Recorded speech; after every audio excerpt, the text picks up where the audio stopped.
Hello everybody. So now we will speak about the Windows 29 security. Okay, so best practice about security. So the first thing, of course, is the user rights. So it is very important to follow the principle of least privilege. This means granting user only the rights and privilege they need to perform the task and no more. As a result, if an unauthorized user compromises an account, they gain access only to the limited set of privileges assigned to that account. Okay, so IT staff should also separate account for day-to-day activity, such as answering email, for example, separate from privileged account used to perform admin tasks. So let's see all the setting that you have here in user right. Okay, this is very important. Okay, so let's discover the setting, of course, and of course the account security here. Okay, so first of all, we'll discover some of the user rights that is very important, of course, when you set up your setting in the security part in the Active Directory domain controller. So let's jump directly in the setting. Okay, so I'm on VMware. I'm going to go on my DC and we'll see some of this setting here. Okay, so I will go directly on my DC, and user right is very important because you have so many settings. So it's a good start to see all the settings that you have. Okay, so I'm going to connect to my DC directly. So all the settings you have it in group policy. Okay, the default domain policy is very important. Okay, so let's see some of the settings we have. Let's go directly to our policy here. Let's go to Windows setting. Let's go on security setting. And here you have so many security settings here, okay? We're not going to go on each of them, but I'm just going to show you what you have here, okay? You have account policy, okay? This is password policy about the password on your domain here. For example, we say that the password must be 7-character minimum, that he will return 24 passwords, so we'll not be able to set up a password in this list, and also the account local policy. Okay, for example, you have 5 invalid login attempts. After 5, you will be locked for 30 minutes, for example. Here's the Kerberos policy. This is for Kerberos, and let's go jump directly to my user right assignment. Okay, so the first one here we have is access credential manager as a trusted caller. Okay, so it's used by credential manager during backup and restore. You should not assign this privilege to user account. After you have accessed this computer from the network, so it will determine which user and group can connect to the computer from the network. This right does not affect remote desktop services. You have act as part of the operating system. It's allow a process to impersonate a user without authentication. You typically would assign the local system account that process that require this privilege. Add workstation to domain here. Allow you to join workstation to the domain. You have adjust memory quota for a process. It will determine which security principal can adjust the maximum amount of memory assigned to a process. Allow login locally. This is very important, okay? It will determine which user can sign in locally to a computer. Alter this policy on previous access workstation to remove members of the user group as a way of limiting which account can sign in to a computer. By default, any authenticated user can sign in to any workstation or server except for a domain controller, which is limited to members of certain group. You have also the allow logon through remote desktop services. It will determine which user and groups can sign in remotely by using a remote desktop services connection. You have backup files and directory. Wow, this one is important. It gives permission to backup file, directory, registry, and other objects to which user normally would not have permission. If you assign this right, it gives indirect access to all data on the computer because the person with that right can back up and then recover it, an environment over which they have complete control.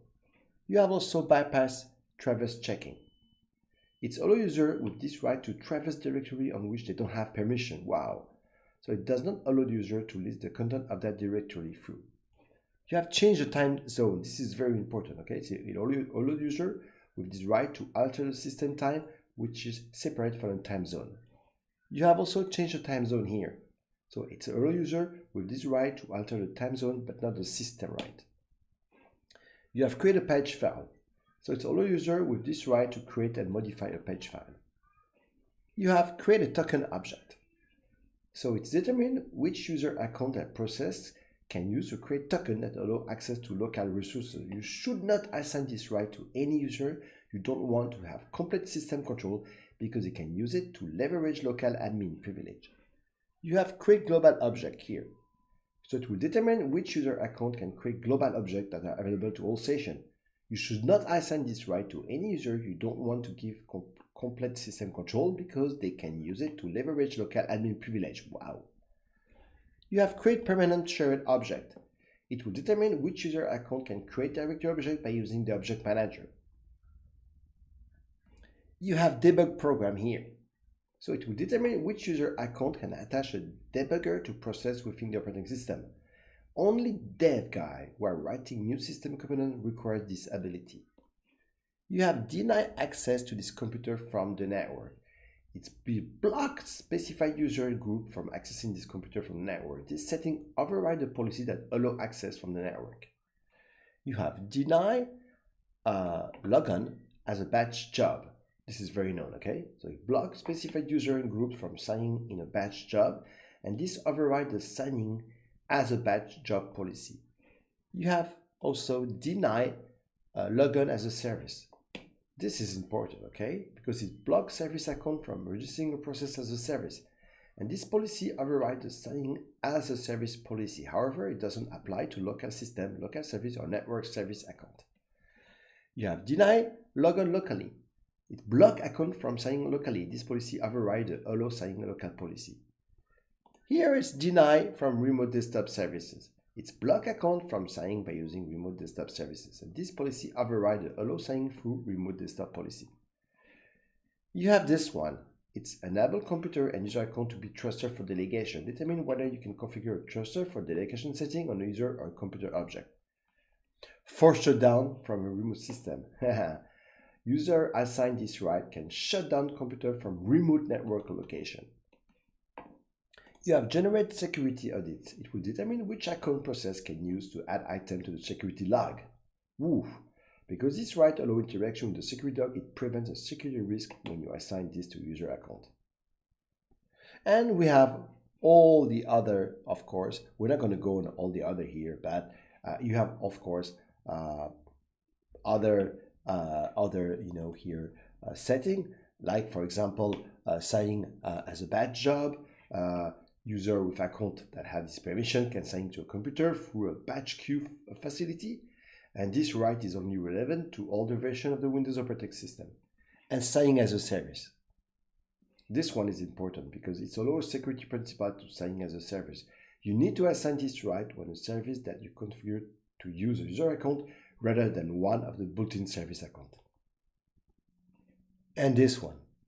Okay, I had an issue with this one, because manage auditing and security log, okay? User assigned this right can configure object access auditing option for resources such as file, and user assigned this right can also review event in the security log and clear the security log.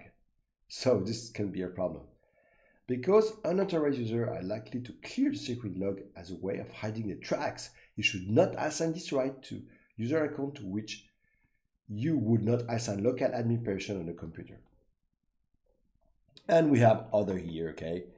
So just, of course, each time you go on one of these settings, you can go and explain. And here you have the explanation I'm just doing actually. Okay.